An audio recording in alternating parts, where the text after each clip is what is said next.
Hello everyone, and welcome back. Working the graveyard shift, it's a unique kind of isolation. The world outside is asleep, the lights are dim, and every small sound seems to echo in the emptiness. You're alone with your thoughts, and sometimes, you're not as alone as you think. Tonight, we have 3 true stories from the darkest hours of the night. These are 3 disturbing horror stories from the graveyard shift. My name is Leo, and this happened during my internship at Crestwood Memorial Hospital. I was pulling a double, from 4 p.m. straight through to 8 a.m. By 3 a.m., the ward was quiet. Most patients were sleeping, and the only sound was the soft hum of the medical equipment. My task was to check on room 312, an older private room at the end of the hall. The chart said the patient, a Mr. Hemlock, was stable but required hourly vitals. I pushed the door open. The room was ice cold. Mr. Hemlock was lying perfectly still, his breathing shallow. As I approached his bed, his eyes snapped open. They were clouded with age, but they locked onto me with an unsettling intensity. He whispered, his voice like dry leaves, "You're not the one." I gave him a polite, tired smile. "I'm just here to check your blood pressure, sir." He let me proceed, but his eyes never left me. As I wrapped the cuff around his thin arm, he spoke again. "The other one, the one who comes after you, he stands in the corner and watches me sleep." A chill went down my spine. I finished quickly, noting his elevated heart rate.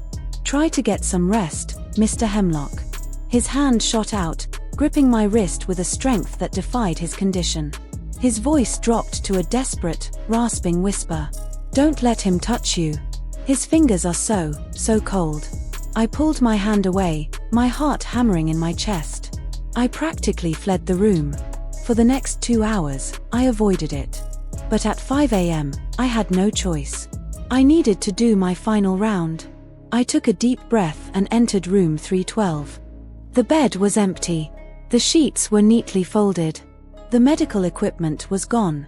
The room was sterile, clean, and clearly unoccupied. Confused and now terrified, I rushed to the nurse's station. "Where's Mr. Hemlock in 312? I asked Brenda, the head nurse. She looked up from her charts, her face pale. "Leo, room 312 has been vacant for maintenance since this afternoon. The last patient in that room was a Mr. Hemlock. He coded during the day shift. He passed away almost 12 hours ago." The chill I felt in that room returned, freezing me to the spot. The empty bed, the cold air, his warning about the one who comes after me. I never worked another night shift at Crestwood again. Our second story comes from someone who learned that when you're alone on the road, something else might be riding along with you. I used to drive a taxi in the city, and I preferred the night shift. Less traffic, quieter streets. One rainy Thursday, around 2 a.m., I got a pickup request at the old train station on the outskirts of town. It was a deserted, creepy place at night, but a fare was a fare. I pulled up to the curb, and a woman was standing under a broken street lamp, no umbrella, her coat soaked. She slid into the back seat without a word. I asked for the address, and she whispered it, a residential area about 20 minutes away. She had a soft, melodic voice, but she wouldn't make eye contact in the rearview mirror. The drive was silent except for the swish of the wipers and the patter of rain. About halfway there, I got that feeling, the feeling of being watched. I glanced in the mirror. She was just sitting there, staring out the window. But then I noticed something. The rain on her side of the car was pelting the window, but her coat and hair were completely dry. My throat went tight. I kept driving, my knuckles white on the wheel. I had to be sure. I pretended to adjust the rearview mirror, angling it to see her better. This time, I saw her reflection. And in the reflection, the back seat was empty. A cold sweat broke out on my forehead. I didn't dare turn around. I just drove, faster now, desperate to get to the destination. Finally, I pulled up to the house she'd named. I put the car in park, took a deep breath, and turned around to tell her we'd arrived. The back seat was empty. But on the leather seat, right where she had been sitting, was a perfect, dry outline of a person, as if the water had refused to touch it. And on the seat beside it, lay a single, tarnished silver locket. I never reported the fare. I quit the job the next week. Sometimes, on rainy nights, I still look at the passenger seat in my own car, half expecting to see that locket appear out of thin air. And for our final story, a reminder that sometimes, the most terrifying things aren't found in the dark, but in the things the dark lets inside. My name is Sarah, and I worked the overnight shift as a waitress at a 24-hour diner called The Crossroads. It was a lonely stretch of highway, and our customers were mostly truckers and the occasional late-night traveler. One night, a fierce storm knocked out the power. We lit candles and decided to stay open for the few customers who were stranded with us. There was a tired-looking trucker, a young couple, and a man in a dark coat who sat alone in a booth, his face hidden in shadow. The atmosphere was tense. The wind howled outside, and the candlelight cast long, dancing shadows on the walls. The man in the booth hadn't ordered anything. He just sat there, perfectly still. I went over, trying to be polite.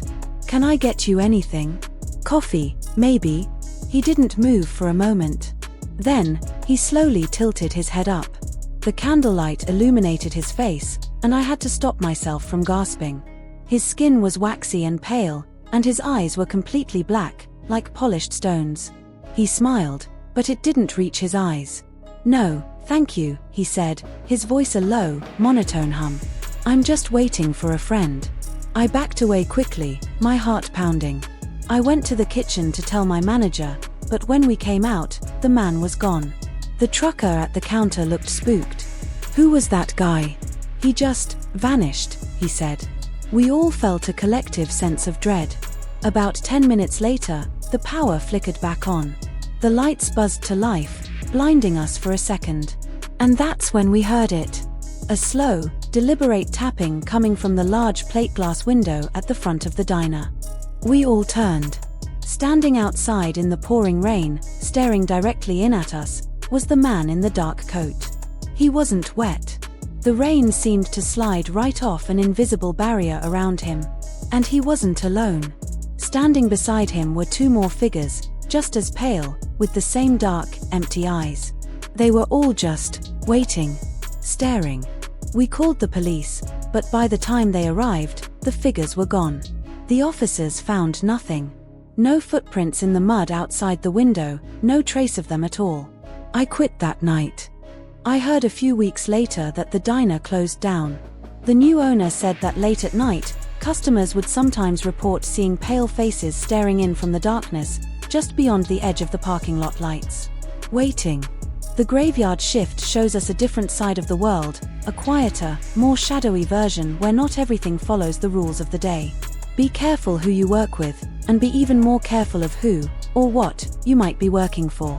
Which story scared you the most? Comment below and subscribe for more true horror stories.